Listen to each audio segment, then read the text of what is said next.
Arturo, bienvenido, filósofo, director de la Cátedra de Humanidades de la UDP, exdirector del CEP, junto a Sergio Ursúa, economista, profesor en la Universidad de Maryland, sacan este libro que se lanza mañana. Entonces, Arturo Fonten nos acompaña en el programa. Buenos días. Hola, buenos días, Consuelo. Buenos días, déjame entrar al libro si te parece que hay una tergiversación o qué opinas tú de lo que dijo Izaguirre el otro día nada más, que dijo qué bruto, o por Dios, cómo me tergiversaron, que nunca pensó él bajar a algunos niños de la posición, sino más bien lo que él decía, que había algunos que andaban en patines y no todos andaban en patines. Sí, bueno, pero lo que dijo era que había que quitarle los patines a los otros. Yo creo que fue una butad, fue una broma del ministro, que tiene mucho sentido del humor y él no se imaginó las consecuencias que iba a tener la broma, pero es una broma que refleja un subconsciente y yo creo que refleja algo, ¿no? Que es la idea de que las ventajas de algunos en educación son ilegítimas, no son parte de un juego justo, ¿no?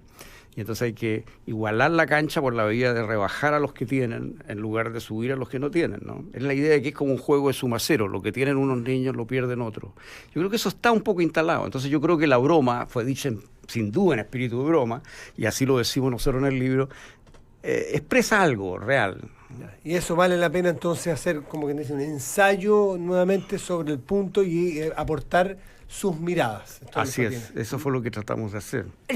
Arturo, ¿por qué uno diría, bueno, el gobierno ya hizo todas las reformas estructurales en educación, son el eje principal o uno de los ejes principales de los cambios de futuro que instala este gobierno?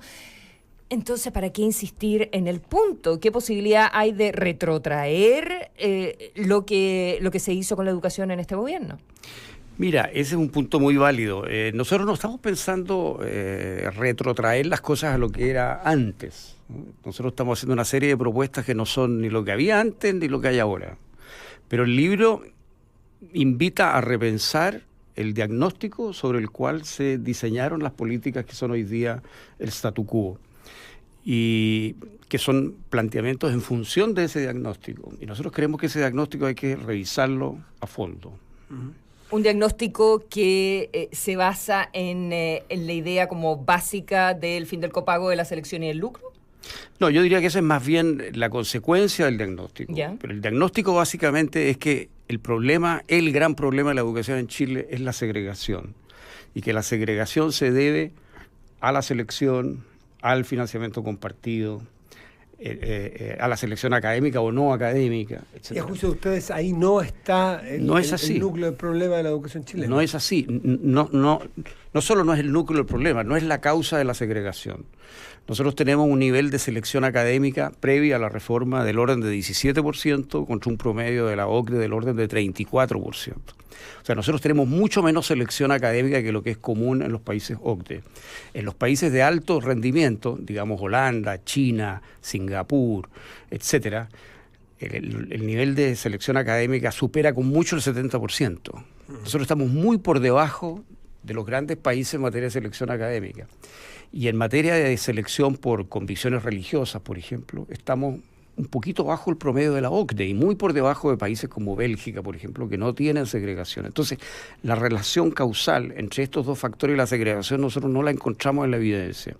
Y eso hace repensar entonces el proyecto, digamos, ¿no? El tipo de política que estamos estableciendo. Lo que sí nosotros nos preocupa mucho el tema y tenemos un conjunto de medidas para promover la inclusión. Por eso que no es lo que había, no es el financiamiento compartido que había, es otra forma de financiamiento compartido. Y ponemos, para poder seleccionar, por ejemplo, nosotros estamos poniendo una cuota de 15% de vulnerables, o sea, seleccionados entre los vulnerables, o de 20% según los casos. Arturo Fonten, déjame preguntarte algo respecto de la selección. Tú dices, no hay una causalidad o no hay evidencia de causalidad. ¿A ti te parece entonces si estamos bajo el promedio que pudiera o qué resultaría si aumentara incluso, muy para el otro extremo, aumentara la capacidad de selección? ¿Qué pasaría con el resultado de la calidad de la educación en Chile? Yo creo que probablemente mejoraría, porque... A más selección, mejor calidad. No siempre. Esto supone buenos profesores, pero básicamente lo que nosotros necesitamos es ajustar la enseñanza al tipo de alumno que está ahí en esa clase. El problema de la no selección es que te tiende a crear una educación igualitarista, uniforme, pareja. La gracia de la selección es que ya sea para los alumnos mejores, pero sobre todo para los alumnos más vulnerables o más débiles en las materias, te permite adecuar la enseñanza a ese grupo y levantarlo. Y los que en esta selección, haciendo el doble clic sobre este ejemplo o sobre este escenario hipotético que te pongo yo, más selección, el que queden los buenos en un lado, estoy caricaturizando, y los más malos en otro, ¿no afecta a los que van quedando atrás y en el global social no es un problema ese? Es un tema que se discute mucho en la literatura. El efecto Parr, por ejemplo, ¿qué pasa ahí? Sí, hay toda una discusión sobre eso, de la cual nos hacemos cargo largamente en el libro. Hay evidencias de un lado u otro, pero mira, el efecto Parr, que es la ganancia que tú tienes por tener al lado un buen compañero, en la medida en que puede medirse, que es muy discutible cuánto puede medirse, en la medida en que puede medirse, solamente la evidencia que hay, solamente se da cuando los vulnerables están en la clase en minoría, no al revés. O sea, lo que sí funciona, hasta donde ha podido medirse, es eso, es tener un pequeño grupo de alumnos vulnerables en un ambiente mejor, y entonces eso arrastra hacia arriba a los que están débiles. ¿Pudiera haber una cuota, por ejemplo, en el modelo más antiguo, hace 10 años del Instituto Nacional, que es súper selección de calidad, haber tenido una cuota de, no sé, 10% de muchachos más vulnerables? Bueno, eso es lo que decía al principio, ¿verdad? Exactamente, a eso vamos nosotros. Ese es el tipo de cosas que se puede hacer. Lo que no resulta, lo que no hay evidencia de que resulte, es tomar a los alumnos del Instituto Nacional y repartirlos al azar entre los liceos de Chile. La tómbola, ni hablar para ti. No, nosotros dejamos la tómbola, nuestra propuesta es que la tómbola sea optativa, sea algo que las escuelas y liceos puedan entrar o no entrar a ella. Ya, pero respecto del resultado, ¿te parece que pudiera ser beneficioso o puede ser...? ¿La tómbola? Sí.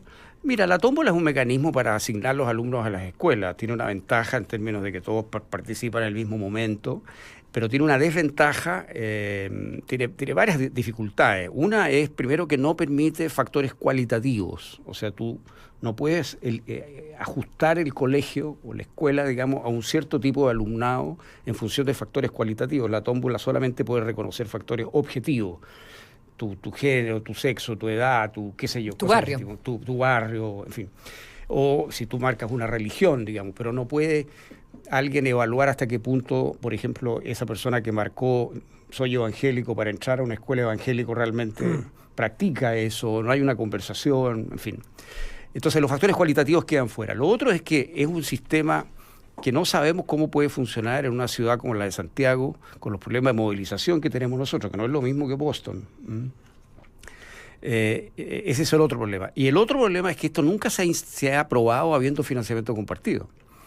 ¿Y qué pasa hoy día si tú eres sorteado a una escuela con financiamiento compartido? Porque el financiamiento compartido no se ha terminado, se eliminó en los tramos bajos, pero sigue hacia arriba.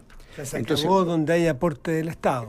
El financiamiento compartido sigue habiendo claro. Pero cuando no hay lucro, cuando son fundaciones.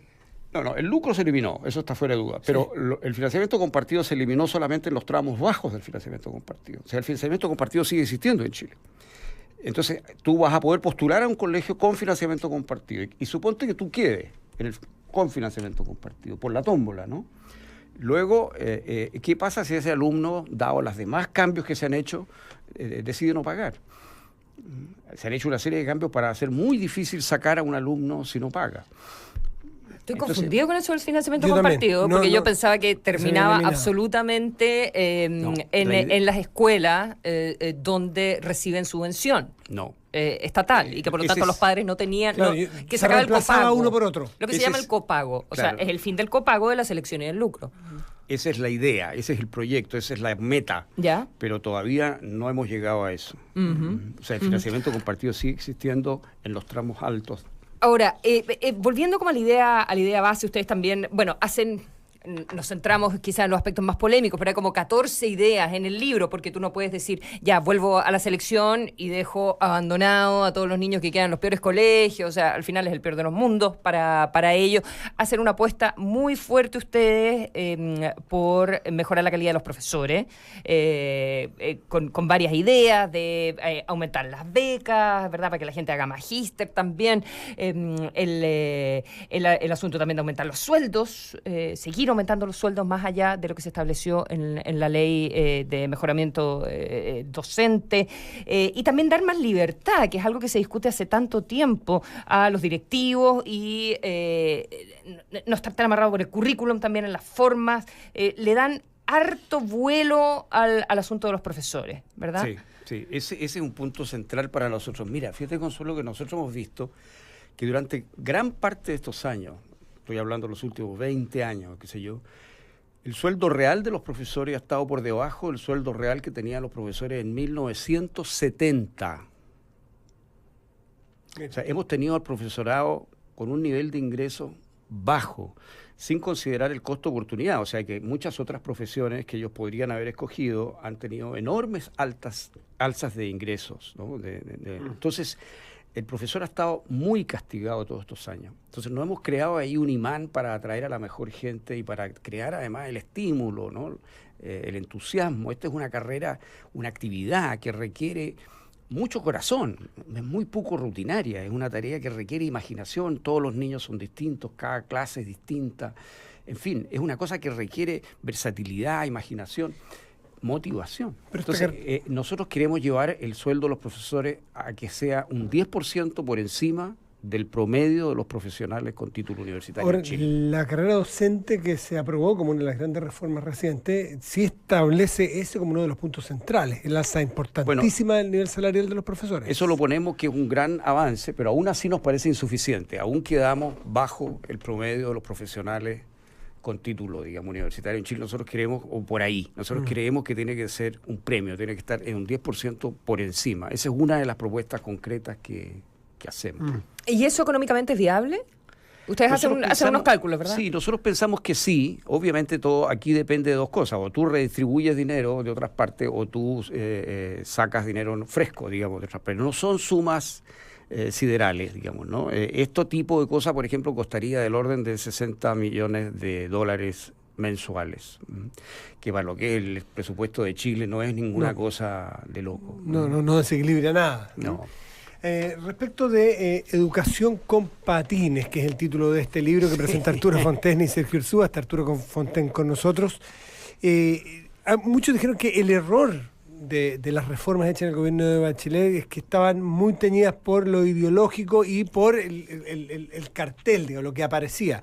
Y que el error era haberle quitado financiamiento donde las familias estaban dispuestas a poner y no ponérselo a la educación pública, que sabemos que tiene muchísimas carencias. ¿Tú crees que hubiese sido esa una solución, no te digo terminante, pero una solución importante, el haber, en vez de poner los recursos del Estado, donde ya había recursos, porque las familias lo estaban poniendo, haberlos puestos todos y generar, entre comillas, una competencia desde la educación pública, se hubiesen ido chilenos, familias de chilenos a la educación pública si fuese mejor, o eso ya está un poco el sueño del siglo XIX y siglos anteriores? Bueno, ese es un gran desafío en todas partes del mundo. La educación pública está perdiendo presencia en todas partes del mundo, en beneficio de la educación particular. Eso es un fenómeno que tiene que ver probablemente con la modernidad, con la individuación, con... ¿Eso per se es bueno o malo a tu juicio? Bueno, no sé, lo veo como un dato, pero creo que la educación pública tiene un espacio todavía muy importante y en Chile no lo está llenando. Y nosotros tenemos una cantidad de propuestas para fortalecer la educación pública. Incluso nosotros tenemos una, por ejemplo, según la cual el financiamiento compartido o el copago, nosotros somos partidarios que el Estado destine una cantidad equivalente a la educación pública, o sea, que tenga un subsidio espejo, de manera que no se produzca una especie de dumping o de ventaja en favor de la educación particular subvencionada, pero por otra parte que aprovechemos los recursos que las familias están dispuestas a invertir en la educación de sus hijos y no le pongamos techo, porque lo que pasa cuando tú prohíbes el financiamiento compartido o el copago es que el monto total de inversión en educación lo fija el Estado, lo fija el gobierno, y puede que las familias quieran poner algo más, y esa plata deja de estar disponible. Entonces, la inversión deja total de estar disponible disminuye. para educación.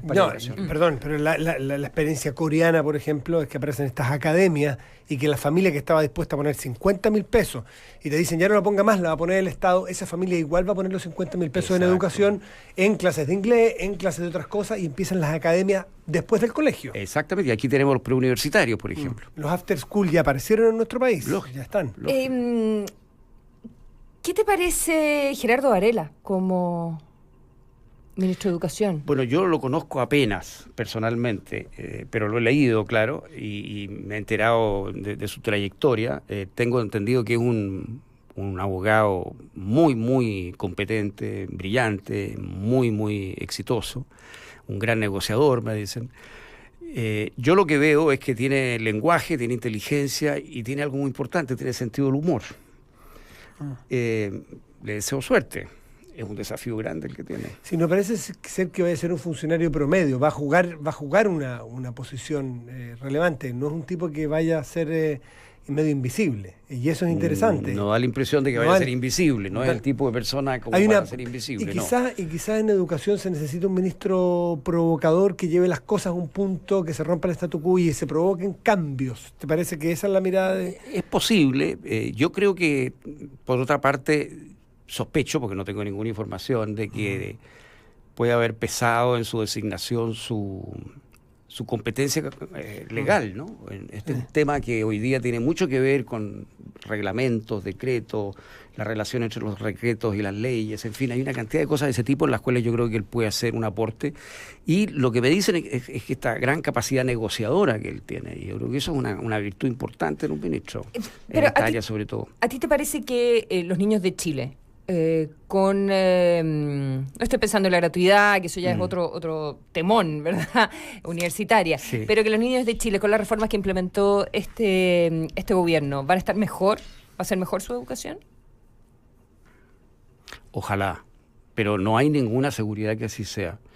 ¿Y está peor? Y en ciertas áreas sin duda está peor. Por ejemplo, lo que sí empeoró enormemente es la educación pública en la parte, todo lo que es liceos emblemáticos, ¿no? Ahí se produjo sin duda alguna una caída brutal que nosotros pronosticamos y que tiene que ver con las reformas introducidas en los últimos años. El ranking como método de entrar a la universidad, y esta campaña que hubo contra la selección, que desmoralizó al instituto, y las paros, ¿no? El Instituto Nacional perdió el año pasado un año, digamos, los que egresaron el año anterior, perdieron un año entero de clase en paros y huelgas. ¿Ha sido dañino el ranking en la idea de que en el fondo el estudiante siente que basta con que se esfuerce dentro de su contexto para poder entrar a la universidad versus esforzarse en el contexto de todo el pool de estudiantes contra los que tiene que competir?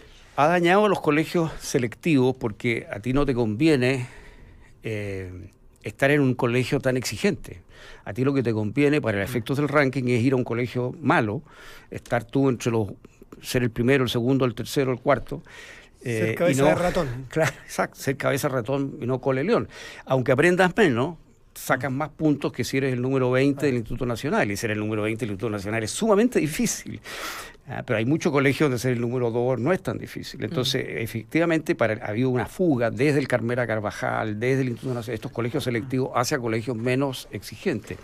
Eso ha empezado a pasar, y eso ha afectado también a las madres que matriculan. Por eso ha caído mucho el interés por estos colegios. Pero también beneficia a los muchachos que están en ambientes donde nunca tuvieron la posibilidad de llegar al Instituto Nacional, y no por capacidades propias, sino que porque su ambiente, su capital cultural, familiar, o el entorno no se los permitía, que ellos puedan también tener una oportunidad. Está el caso de la Universidad de Santiago, por ejemplo, donde ellos pescaban a los mejores, hicieron un experimento. La Universidad Católica tiene, entiendo, la Escuela de Ingeniería también un proyecto de hace bastantes años de pescar a los mejores puntajes de determinados lugares, aunque no fueran muy altos, pero los mejores de su contexto, y resultaron que a largo plazo eran muchachos que se adaptaban muy bien y tenían muy buenos resultados. Claro, pero el punto ahí es ver bien qué es lo que se puede hacer para no desmantelar a los liceos de excelencia, ¿eh? Y nosotros tenemos una propuesta, que es que las universidades tengan una cuota de alumnos que entren por ranking, ¿no? Pero que no compita ese grupo con los demás, ¿te fijas? Porque ¿qué es lo que te pasa cuando tú destruyes los liceos de excelencia? Al final lo que tú haces es que esta escalera para llegar en una sola generación a la capa dirigente de Chile se corta. Y tú vas a tener una capa dirigente mucho menos inclusiva de lo que hemos tenido, que ya es poco. O sea, ya es poco inclusiva. Pero si tú destruyes estos institutos, estos colegios como el Instituto Nacional o el Carmela Carvajal, eso va a ser todavía más difícil que un alumno sin recursos y con talento llegue a ser parte de la élite en Chile. Vamos a tener una élite que va a ser solamente de colegios particular pagados.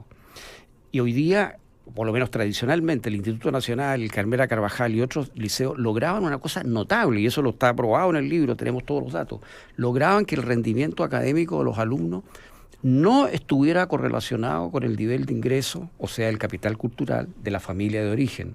Y estamos hablando de alumnos de muy bajos ingresos. O sea, el Instituto Nacional, te puedo decir, tiene, en ese momento de nuestro estudio, tiene un 13% de personas que ganan menos de 576.000 pesos.